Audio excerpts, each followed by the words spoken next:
eu queria colocar essa questão do tempo da transcendência. Bom, vocês já refletiram sobre o tempo com novela, não é isso? Eu vou tentar refletir sobre a transcendência. E tomaria o tempo como um grande poeta argentino, Martín Fierro, entende o tempo. Pelo menos eu me satisfaço com essa leitura do tempo. Diz que o tempo é a tardança daquilo que se espera. É a tardança daquilo que se espera. Eu acho genial essa formulação. E transcendência, eu creio que é talvez o desafio mais secreto, escondido do ser humano. Porque nós, seres humanos, homens e mulheres, na verdade somos protestantes. Protestamos continuamente. Nós não aceitamos a realidade da qual nós estamos mergulhados, porque nós somos mais do que tudo isso, nos sentimos mais. Nós desbordamos todos os esquemas e nada nos encaixa. Não há sistema militar mais duro, não há nazismo mais feroz, não há repressão eclesiástica mais dogmática que possa enquadrar o ser humano. Sempre sobra alguma coisa nele. E não há sistema social, por mais fechado que seja, que não tenha brechas por onde entra o ser humano e faça romper essa realidade.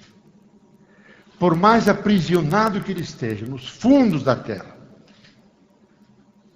ou dentro do submarino russo que afundou dos soviéticos, mesmo aí o ser humano transcende tudo isso. Porque ele, com seu pensamento, habita as estrelas. E ele rompe todos os espaços. Por isso nós temos uma existência condenada. Há um grande filósofo italiano de anos atrás que me inspirou muito a mim. Michele Federico Sciacca, ninguém mais sabe dele. Ele tem um livro com esse título, L'uomo questo squilibrato. O ser humano, esse desequilibrado. Não cabe nenhum equilíbrio. Ele sempre está fora, longe do equilíbrio. E quando nós falamos de transcendência, bom, o Fábio leu muito bem isso, tendo uma retórica melhor do que a minha. Essa dimensão do ser humano. As religiões todas nos viciaram, nos passaram uma visão errada das coisas. Céu lá em cima, onde está Deus, os santos, e aquele mundo que eles chamam de transcendente. E aqui embaixo a imanência, onde nós reinamos, etc. E os dois mundos se justapõem, e toda a mecânica da oração e da meditação é criar pontes para o céu, chegar a Deus. As religiões se propõem ser mediadoras, se nós não chegamos. Os filósofos dizem tudo isso é metafísica. Significa tudo isso é representação, projeção nossa. Não é a realidade. É a nossa invenção. E talvez a primeira metafísica, isto é, a primeira representação do mundo que os seres humanos, lá nos ancestrais, quem sabe quando surgiu a primeira luz de inteligência, quase 10 milhões de anos atrás, foram as religiões. As religiões são metafísicas, são representações do mundo. Céu, inferno, lá, aqui, Deus, mundo, corpo, alma. Agora, uma reflexão mais profunda, que busca o pensamento originário, isto é, aquele grau zero da existência, se dá conta que isso tudo é invenção humana, projeção humana. Quando dizemos isso, irritamos todos os crentes. E todos que defendem catecismos se sentem desnorteados. Mas aqui temos que pensar a realidade, e não os catecismos.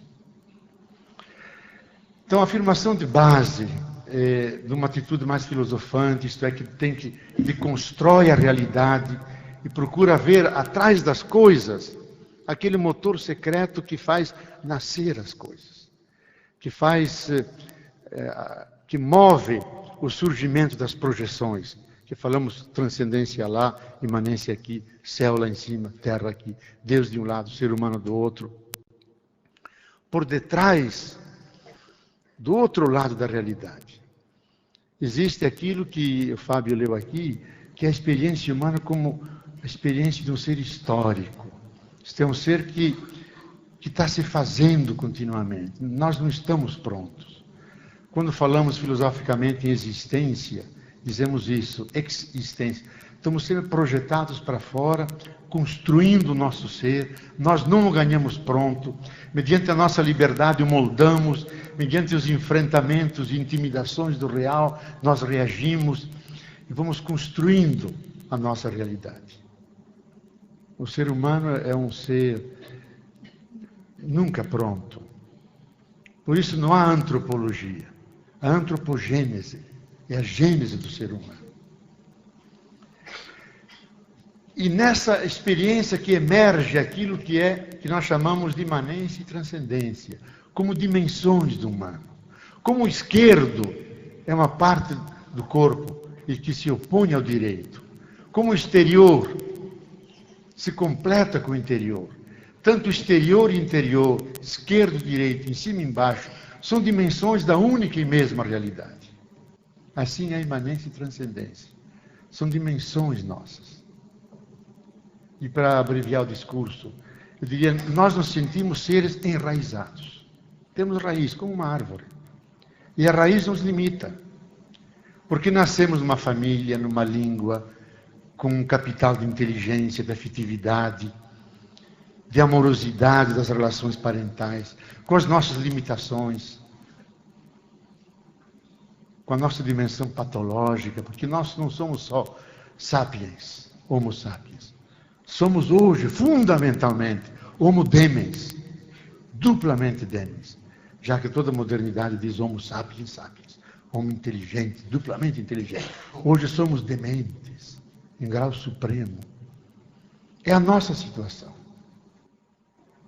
É o nosso arranjo existencial.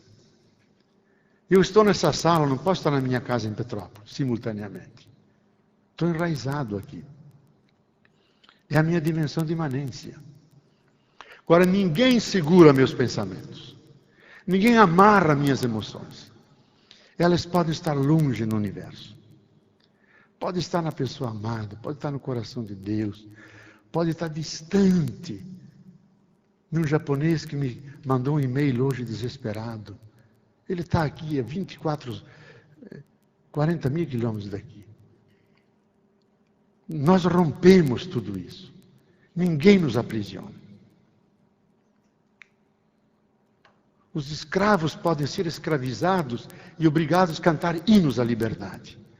Mas eles sempre nasceram livres. Então, essa dimensão de romper barreiras, superar interditos, ir para além de todos os limites, porque esse é o nosso desejo. Isso é aquilo que nós chamamos de transcendência. Então, essa dimensão, inicialmente, não tem nada a ver com as religiões, porque elas quase monopolizaram a transcendência.